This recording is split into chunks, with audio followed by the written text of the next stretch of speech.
अस्सलाम वालेकुम। इस लेक्चर में हम देखेंगे कि दो परमुटेशंस को हम कैसे कंपोज करते हैं या दो परमुटेशंस का प्रोडक्ट हम कैसे फाइंड करते हैं। Let's see.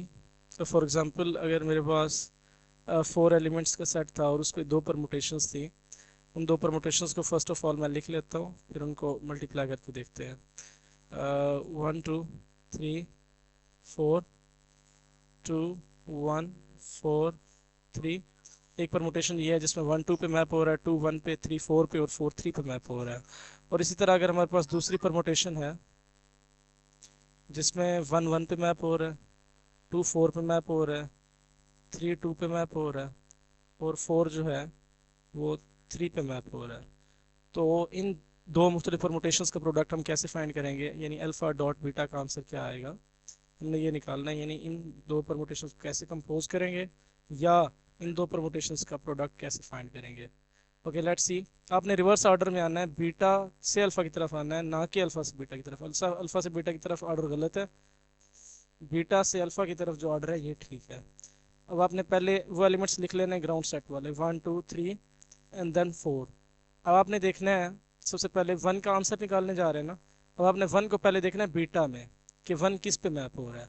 बीटा में वन 1 पे मैप हो रहा है। अब जिस पे ये मैप हो रहा है उसी का आंसर आपने देखना है अल्फा में, कि अल्फा में वो एलिमेंट किस पे मैप हो रहा है। अल्फा में वो 1 जो था वो 2 पे मैप हो रहा था, तो आंसर क्या आ गया, 2। ओके, नेक्स्ट हमारे पास एलिमेंट है 2। 2 का आंसर ढूंढना है कि 2 किस पे मैप होगा। तो 2 को आपने पहले देखना है बीटा में। 2 आपने बीटा में देखा तो ये पड़ा 2। 2 मैप हो रहा था 4 पे। अब आपने इसी 4 को देखना है कि ये 4 अल्फा में किस पे मैप हो रहा है। अल्फा में ये 4 मैप हो रहा था 3 पे, तो आंसर क्या आ गया, 3। नेक्स्ट 3 को आपने देखना है बीटा में। 3 बीटा में किस पे मैप हो रहा है, 2 पे। तो अब ये जिस पे मैप हो रहा है 2 पे, तो आपने अल्फा में देखना है कि 2 किस पे मैप हो रहा है, 2 मैप हो रहा है 1 पे, तो आंसर क्या आ गया, 1। नेक्स्ट आपने 4 को देखना है कि 4 बीटा में किस पे मैप हो रहा है। 4 बीटा में 3 पे मैप हो रहा है, तो 3 जो है अल्फा में किस पे मैप हो रहा है। 3 अल्फा अल्फा में 4 पे मैप हो रहा है, तो इसका आंसर आ जाएगा 4। तो ये अल्फा डॉट बीटा का आंसर आ जाएगा। Okay, let's see another example, कि 3 एलिमेंट्स वाली एग्जांपल मैं ले लेता हूँ। फॉर एग्जांपल अगर अल्फा मेरे पास है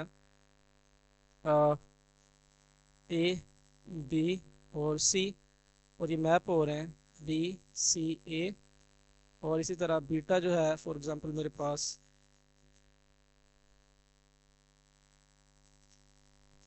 अगर बीटा मेरे पास इक्वल है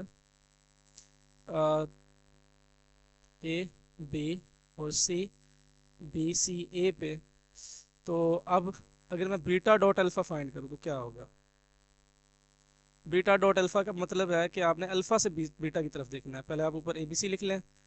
आप देखें कि ए जो है अल्फा में, इधर वाला एलिमेंट राइट साइड वाला अल्फा है ना, तो ए जो है अल्फा में किस पे मैप हो रहा है, ए अल्फा में बी पे मैप हो रहा है। तो अब बी को देखना है कि ये बीटा में किस पे मैप हो रहा है, सी पे, तो आंसर आ गया सी। अब नेक्स्ट आपने देखना है बी के लिए आंसर, तो बी को देखे अल्फा में ये किस पे मैप हो रहा है, बी अल्फा में सी पे मैप हो रहा है। तो अब इस सी को देखना है कि ये बीटा में कहाँ पे मैप हो रहा है, सी ए पे मैप हो रहा है, तो इसका आंसर आ जाएगा ए। नेक्स्ट अब सी को देखना है अल्फा में, जो इस साइड पे राइट साइड वाला एलिमेंट होगा पहले उसमें देखना है। सी अल्फा में किस पे मैप हो रहा है, सी अल्फा में मैप हो रहा है ए पे। तो अब ए को आपने देखना है कि ये बीटा में किस पे मैप हो रहा है। ए जो है बीटा में बी पे मैप हो रहा है, तो इसका आंसर क्या आ जाएगा, बी। तो इस तरह दो परमुटेशंस को हम कंपोज करते हैं या दो परमुटेशंस का प्रोडक्ट निकालते हैं। Left right to